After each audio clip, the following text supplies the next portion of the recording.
श्री गुरुवे नमः। ओम ललिता त्रिपुर सुंदरिये नमः। हम श्री एम के बारे में कुछ जानने का प्रयत्न कर रहे हैं। उन्होंने अपने आकाश भ्रमण के बारे में हमें पिछली वीडियो में बताया था। अब जो है उन्होंने कुछ तकनीकें जो बताई थी शरीर से बाहर निकलने की, वो मैं आपके साथ आज साझा करने की कोशिश करूँगा। तो श्री एम के अनुसार स्थूल शरीर में से सूक्ष्म शरीर को बाहर ले जाने की सरल तकनीकों के बारे में आज मैं आपको बताऊंगा। बाबा जी ने इस काम को करने के कई तरीके बतलाए, पर मुझे यहाँ केवल दो ही बताने की अनुमति है। एक खास सांस लेने की तकनीक है जिससे आकाशीय प्रक्षेपण आसानी से हो जाता है, पर उसे बताने पर प्रतिबंध है। परंतु आप इससे निराश न हो। जिन दो तरीकों को बताने की अनुमति मुझे मिली है, इन दोनों में से किसी एक क्रिया को करना भी स्थूल शरीर से बाहर निकलने के लिए काफ़ी है। इस कार्य में सबसे बड़ी रुकावट है यह विचार कि यह संभव ही नहीं है, या यह कि आकाशीय यात्रा कुछ होता ही नहीं है। जैसे ही आपको यकीन हो जाए कि अधिकतर व्यक्ति इसे कर सकते हैं और इसे करने की तकनीक भी अत्यंत सरल है, बस यूँ समझिए कि उसी समय आपने अपने स्थूल शरीर से निकलकर आकाश में उड़ने के लिए अपने द्वार खोल दिए। यह रही पहली तकनीक। यह सबसे सरल तकनीक है और हो सकता है कि इससे सफलता प्राप्त करने में आपको कुछ समय लगे, पर यह पूरी तरह से सुरक्षित है। जब आप रात में सोएं तो सारी बत्तियां बुझा दें, क्योंकि प्रकाश से ध्यान भटकता है। अगर आपको नींद आ रही हो तो तकिया हटा दें, अन्यथा आप प्रक्षेपण करने के बदले सो जाएंगे। कमरे में पूर्ण रूप से अंधेरा हो, कोई भी लाइट ना जल रही हो। जब आप ढीले और आरामदायक कपड़े पहनकर सब की तरह लेट जाएं, बिल्कुल वो ढीले कपड़े पहनकर, या फिर शरीर पर कोई कपड़ा ना हो तो और भी अच्छा है। उस मुद्रा में बिल्कुल जैसे कोई शव पड़ा हुआ रहता है, इस मुद्रा में आप लेट जाएं। आपके दोनों पांव पास पास होने चाहिए, फैले हुए नहीं कि आपने उन्हें दूर दूर फैला लिया हो। पास पास उनके बीच में 4 उंगल का फासला हो, उससे अधिक का फासला ना हो। आराम से गहरी सांस लें, सांस छोड़ें। ज़्यादा अंदर खींचने पर, ज़्यादा बाहर छोड़ने पर कोई जोर न लें। आराम से जितनी सांस ले सकते हैं, छोड़ सकते हैं, उस तरह से लें। कोई जोर जबरदस्ती ना करें। अब उस स्थान की कल्पना करें जहां आप जाना चाहते हैं, या फिर आपने सबसे अच्छे मित्र या अपने किसी प्रिय का ध्यान करें जिनसे आप मिलना चाहते हैं। सबसे पहले आप जो है किसी नज़दीकी, जो आपके 100 किलोमीटर के अंदर हो, ऐसे स्थान का आप अपने विचार करें।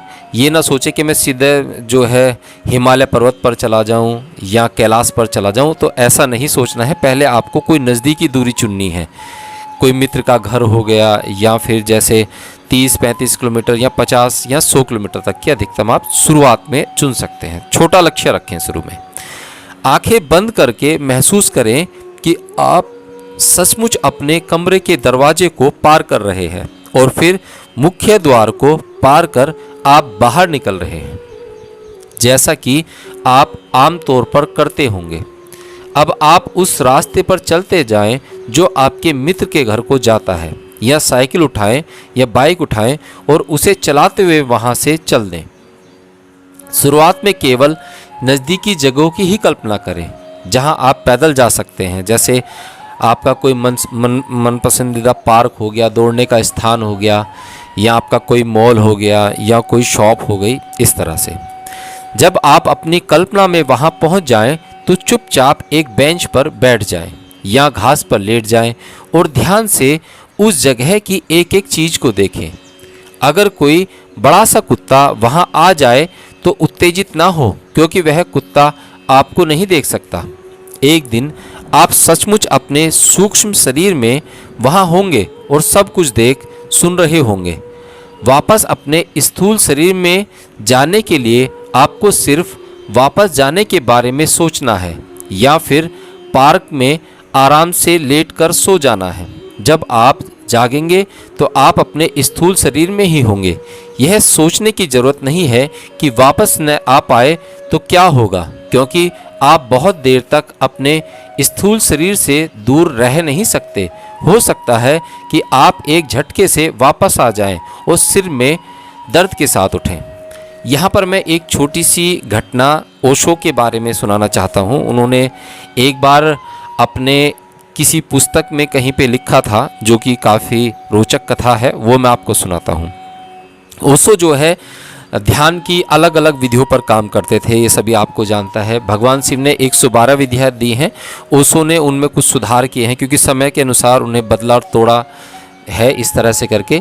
तो एक बार ओशो जो है गुरुत्वाकर्षण, क्योंकि हमारे चक्रों को, हमारी ऊर्जा को नीचे की तरफ खींचता है, इसलिए वो पेड़ पर बैठकर ध्यान कर रहे थे।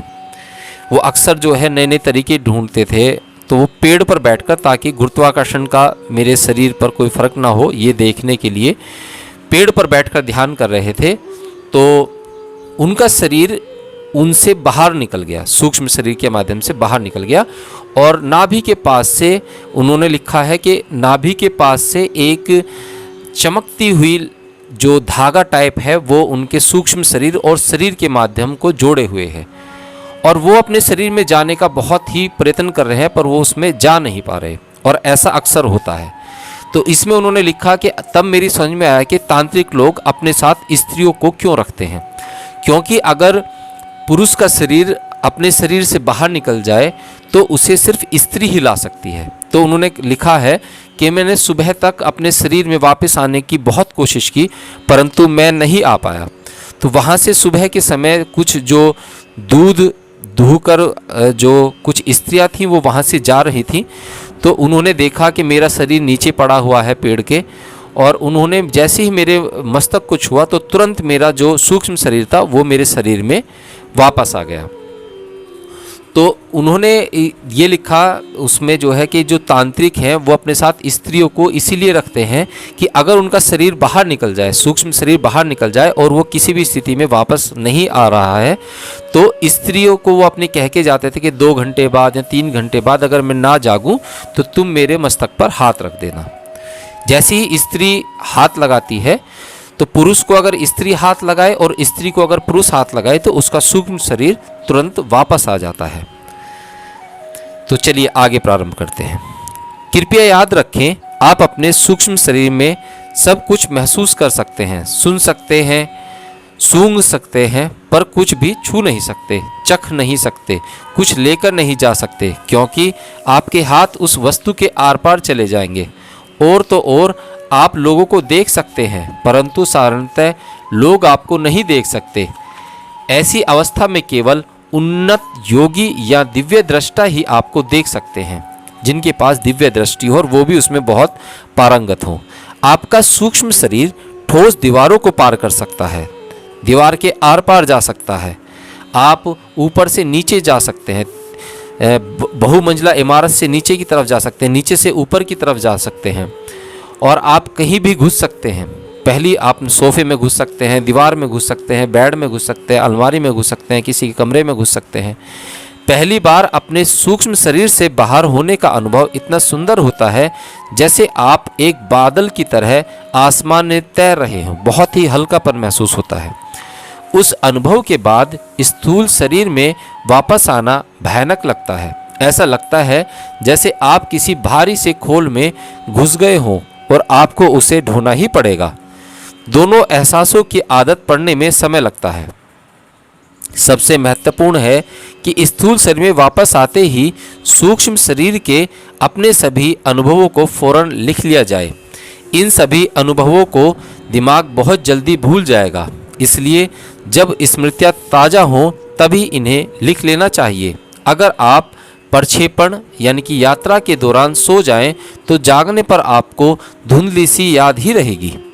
इसलिए जब तक दिमाग में सब यादें ताज़ा हैं उन्हें घंटे भर के अंदर ही लिख डालिए। आपकी यात्रा शुभ हो दोस्तों। तो पहला तो ये उपाय है। अब दूसरी तकनीक की बात करते हैं जो थोड़ी मुश्किल तो ज़रूर है पर ठीक से सीख लेने पर सफलता पक्की है। योगी इसी तकनीक का इस्तेमाल करते हैं या इसी से मिलती जुलती एक बेहतर तकनीक। यह रहा उसका विवरण। ढीले और आरामदायक कपड़े पहने। अगर आप कमरे में अकेले हैं तो हो सके तो कपड़े ही ना पहने। अगर आप दिन में अभ्यास कर रहे हो तो सारे दरवाजे खिड़कियों पर अच्छी तरह से पर्दे डाल दें ताकि किसी तरह की रोशनी से ध्यान ना भटके। पर्दों को पार करती हल्की सी रोशनी से कोई परेशानी नहीं होगी। अगर आप रात में इस अभ्यास को करने की कोशिश करने जा रहे हैं तो सारी बत्तियां बुझा दी जाएं। हल्के भोजन, जो आप रात का भोजन करें वो बहुत हल्का करें, क्योंकि गरिष्ठ भोजन के बाद यह अभ्यास ठीक नहीं है, क्योंकि ऐसे में नींद की आशंका अधिक हो जाती है। वैसे भी आपको एक रोटी कम ही खानी चाहिए। अगर आप 4 खाते हैं तो 3 खाइए, 3 खाते हैं 2 खाइए। आपको हल्का ही भोजन करना चाहिए। अगर आपने पेट भरकर भोजन किया है तो कम से कम 2 घंटे के अंतराल के बाद यह अभ्यास किया जाना चाहिए। श्वसन की मुद्रा में पाँव आसपास रखकर आरामदायक बिस्तर पर लेट जाएं। तकिए का इस्तेमाल बिल्कुल ना करें। एक तौलिए को गोल मरोड़कर सिर के नीचे लगा दें ताकि सिर आराम की स्थिति में हो और फिर छत को देखते हुए लेटे रहें। धीमा संगीत बजाया जा सकता है, परंतु अगर ऐसा न हो तो बेहतर है। अब अपनी खुली आंखों से छत की धुंधली आकृति देखते रहें। फिर अपने आंखें बंद कर लें और महसूस करें कि आप छत के पास ही हवा में तैर रहे हैं, छत को देखते हुए। अब काफ़ी विस्तार से अपने शरीर की कल्पना करें। अब अपने शरीर के सातों ऊर्जा के केंद्रों को गोल घूमती हुई रोशनी के रूप में देखें, जिन्हें 7 चक्र भी कहा जाता है। रीढ़ की हड्डी के सबसे नीचे स्थापित मूलाधार चक्र से लेकर सिर के ऊपर स्थित अंतिम चक्र तक उन सब को एक साथ घूमती हुई नीली रोशनी के चक्रों के रूप में देखें। बिल्कुल आराम की स्थिति में रहें, किसी भी प्रकार का तनाव न लें। सांस हल्की लेते रहें, छोड़ते रहें। सबसे पहले कल्पना करें कि आप निश्चिंत होकर एक चित्र बना रहे हैं। ऐसा मत सोचिए कि आप अपने शरीर से निकलने वाले हैं, बल्कि यह सोचें कि आप शरीर से निकल चुके हैं और छत के आसपास घूम रहे हैं और आपके चक्र धीरे धीरे अपनी धुरी पर घूम रहे हैं। उसी विचार पर टिके रहें। हो सकता है पहले ही दिन कुछ ही देर में आपको हवा में तैरने की अनुभूति हो या फिर ऊपर उठने की, जैसे लिफ्ट में ऊपर जाने पर होता है। एक हल्की सी डोलन की संवेदना होते ही आप समझ जाएंगे कि आप ऊपर तैर रहे हैं। मुड़कर देखने पर आप अपने स्थूल शरीर को बिस्तर पर पड़ा पाएंगे।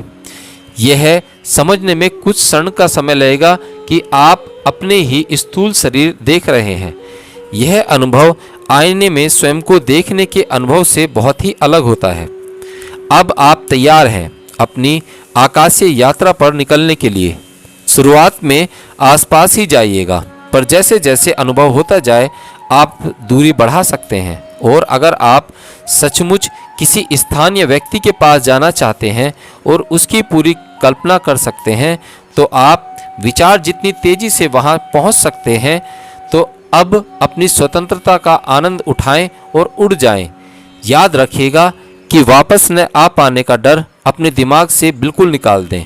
आप चाहें तो भी ज़्यादा देर तक अपने स्थूल शरीर से दूर नहीं रह सकते। आपका अपने शरीर में लौटना प्राकृतिक नियम है। केवल मृत्यु के समय यह रजत डोरी टूटती है ताकि आप अपने स्थूल पिंजर के बोझ से हमेशा के लिए मुक्त हो जाएं। मेरी आपसे एक और प्रार्थना है कि आप सभी इसे किसी योग्य गुरु की देखरेख में करें। हरिओम।